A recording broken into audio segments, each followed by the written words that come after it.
তো hello guys, assalamu alaikum, myself Shifat Chaudhary and welcome to my another video।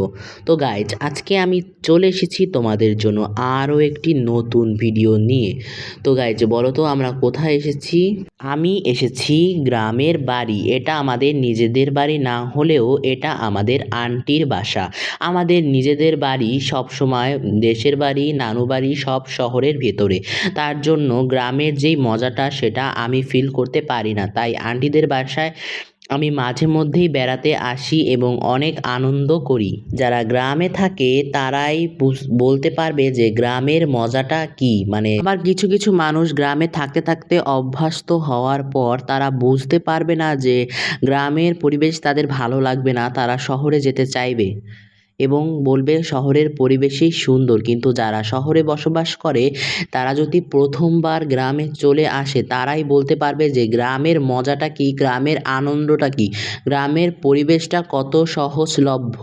এখানে দেখো আমি আন্টিদের বাসায় এসেই প্রথমে একটি ছোট্ট মিনি আপেল, কিউট দেখতে একটি আপেল খেতে শুরু করলাম। আপেলটা কিন্তু দেখতে খুব সুইট এবং সুন্দর। তারপর আমি হঠাৎ আমার ছোটবেলার কিছু ভিডিও খুঁজে পেলাম, যেটা দেখে আমি খুবই হাসতেছিলাম এবং প্রায় 3 বছর আগের ভিডিও আর এখনকার ভিডিও আমার চেহারার একটু মিল নেই।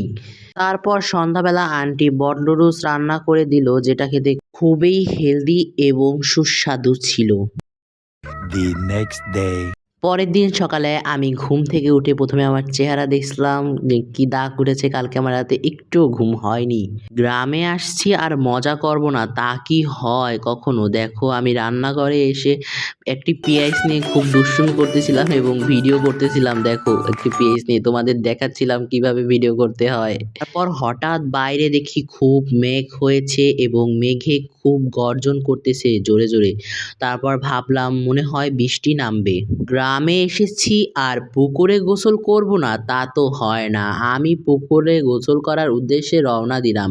বাসা বাড়িতে তো এমনিই ডিপ কলের পানি দিয়ে গোসল করি, তবুও গ্রামে এসে যদি পুকুরে না গোসল করি তাহলে কি মজা হবে? তা আমি পুকুরের উদ্দেশ্যে রওনা দিলাম। তো দেখো পাশে আমাদের পুকুর, ওই পুকুরে আমি গোসল করব এবং দেখো দুটো হাঁসের সাথে আমি খুব মজা করতেছিলাম। দেখো এই পুকুরে গোসল করব। এখন বৃষ্টির দিন, পুকুর পুরো ভরা আর গোসল করতেও খুব মজা হবে। পরে বৃষ্টি নামার কারণে তোমাদের পুরোটা দেখাতে পারলাম না। তারপর বাসায় এসে চেঞ্জ করার পর আমার খালাতো বোন আমার ছোট বোন তাদের পাশের বাসার বাড়িতে দাওয়াত খেতে যাবে।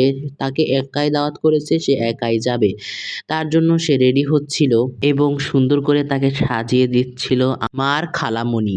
তো গাইজ আজকের ভিডিওটা এ পর্যন্তই। ভালো লাগলে অবশ্যই কমেন্টে জানাবেন।